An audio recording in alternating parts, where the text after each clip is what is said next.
तो भगवान सब कुछ करने के लिए तैयार है। यहाँ तो निष्काम निष्कपट भक्ति चलती है। जो निष्काम है निष्कपट है, खोटा सिक्का यह नहीं चलता भैया। लेकिन ज्यादातर देखो तो फटे कटे जो भी नोट है, खोटा सिक्का है जो कहीं नहीं चलता, वो ठाकुर जी की आरती में डलता है, माने यहाँ चलता है। तो भगवान चला ले जाते हैं। बस बात यही है कि वो सच्चा हो, निष्कपट हो, निर्मल हो। भक्तों के लिए तो भगवान कुछ भी करने के लिए तैयार है। एक धन्ना भगत हुए जिनके नाम सभी लोग प्राय जानते ही होंगे।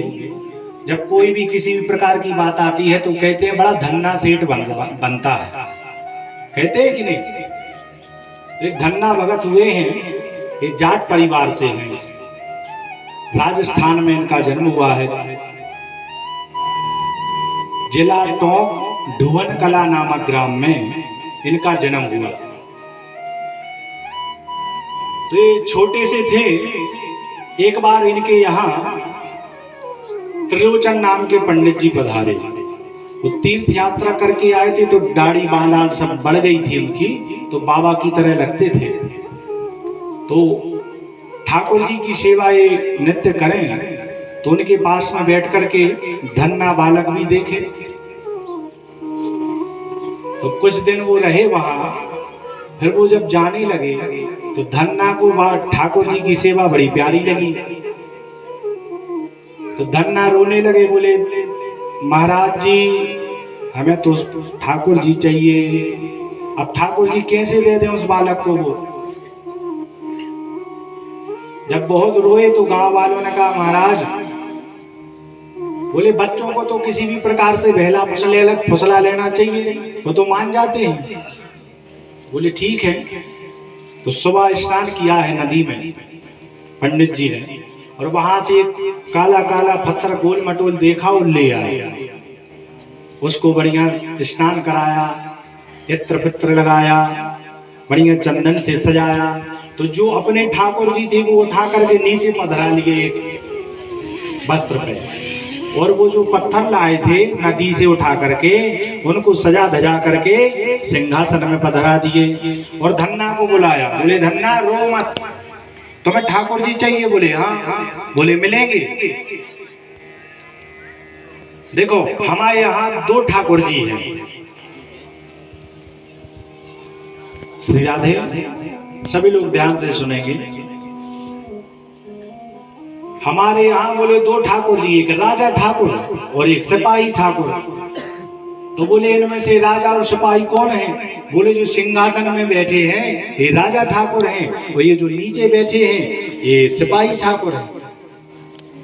तो धन्ना बालक बोला, बोले हम तो राजा ठाकुर लेंगे, सिपाही का क्या करेंगे।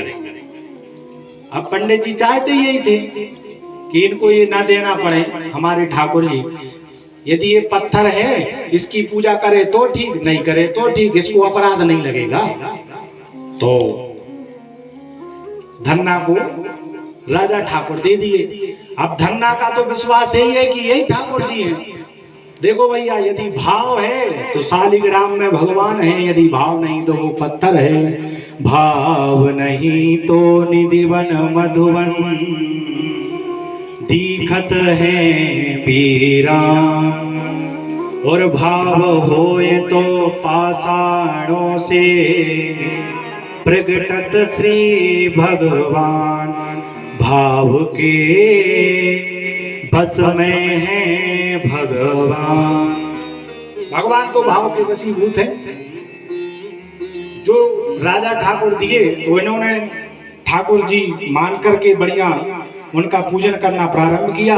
पंडित जी कह रहे थे कि इनको बिना भोजन कराए भोजन नहीं पाना है। ठाकुर जी की बड़ी सेवा करते, साथ में ले जाते, गाय चराते थे। जाट परिवार के थे और कृषक परिवार के थे, पिताजी खेती किसानी किया करते थे। तो गाय को चराने जंगल ले जाए तो ठाकुर जी को भी साथ में ले जाए।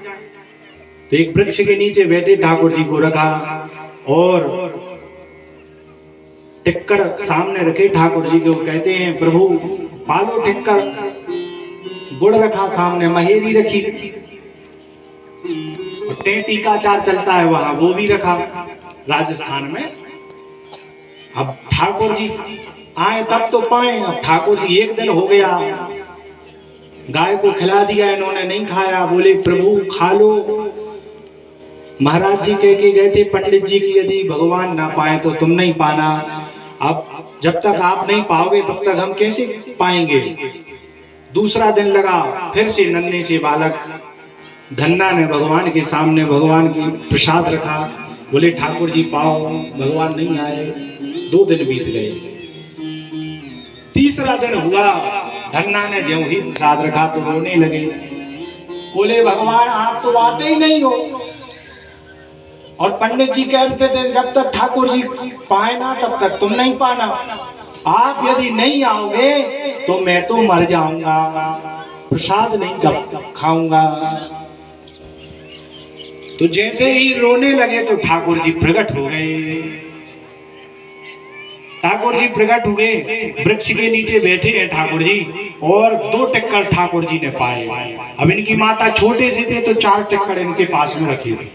बोले ज्यादा भूख लगेगी तो पूरा पालेगा बालक, यदि नहीं लगेगी तो 2 पा करके गायों को खिला देगा। तो 2 टिक्कर तो ठाकुर जी ने पाए। तीसरा जैसे ही हाथ बढ़ाने लगे तो धन्ना ने कहा प्रभु क्या कर रहे हो, 3 दिन से भूखा हूं मैं, और मैं तो बालक हूं, आप तो बड़े हो, 2 पालिए, पेट भर गया होगा, अभी हमें पाले ना तो प्रभु। भगवान ने कहा ठीक है तुम पालो। ऐसे ही क्रम चलता रहा। भगवान को रोज भोग लगाए, भगवान आए पाए। एक दिन भगवान ने कहा देखो धन्ना बात ऐसी है, हम फ्री की सेवा नहीं चाहते, तुम फ्री में खिलाते हो, हम तुम्हारा कुछ काम करेंगे इसके बदले। बोले महाराज क्या काम करोगे प्रभु आप। बोले हमें और कुछ काम नहीं आता, गाय चराना बहुत अच्छा आता। तो तुम ऐसा करो, तुम अपने पिताजी के साथ में खेती किसानी किया करो, हम तुम्हारी गाय चरा दिया करेंगे। दोपहर में तुम आ जाया करो, बढ़िया टिक्कर रोटी लेकर के तो पा लिया करेंगे। बोले ठीक है प्रभु। ऐसा ही किया धन्ना में। समय चलता रहा। कुछ दिनों बाद पंडित जी आए। एक दिन क्या हुआ, धन्ना भगवान को देखे, भगवान को देख करके बड़ा प्रसन्न हो गए, क्योंकि प्रभु तो ऐसे हैं ही। संचिन्तयेद भगवतश्चरणारविन्दम् वज्रांकुशध्वज सरोरुहलांछनाट्यम्। भगवान के रूप माधुर्यों को देख करके धन्ना एक दिन कहता है प्रभु आप मुझे गले से क्यों नहीं लगाते, मैं आपके गले से लग जाना चाहता हूँ। भगवान ने कहा जब तक कोई सच्चे गुरु की शरण में नहीं जाता तब तक मैं उसको अपनाता नहीं हूँ। तो बोले प्रभु मैं गुरु तो जानता नहीं हूँ। बोले अभी इस धराधाम पर काशी में पंचगंगा घाट पर मैं रामानंदाचार्य के रूप में आया हूँ, तुम काशी जाओ और उनसे दीक्षा ले लो, तब जाकर के मैं तुझे अपनाऊंगा। गए हैं धन्ना और जाकर के रामानंदाचार्य से दीक्षा ग्रहण की है। तो रामानंदाचार्य जी ने कहा अब तुम घर जाओ। बोले प्रभु अब तो हम घर जाएंगे ही नहीं, हम तो अब यहीं रहेंगे। बोले नहीं नहीं धन्ना तुम घर जाओ, इधर तुम रहोगे तो केवल तुम्हारा कल्याण होगा, और तुम घर जाओगे तो ना जाने कितनों का तुम कल्याण कर दोगे भजन के प्रताप से, इसलिए तुम घर जाओ। बात मान करके गुरु जी की धन्ना आ गए। क्रम चलता रहा। ऐसे ही ठाकुर जी गाय चराते हैं।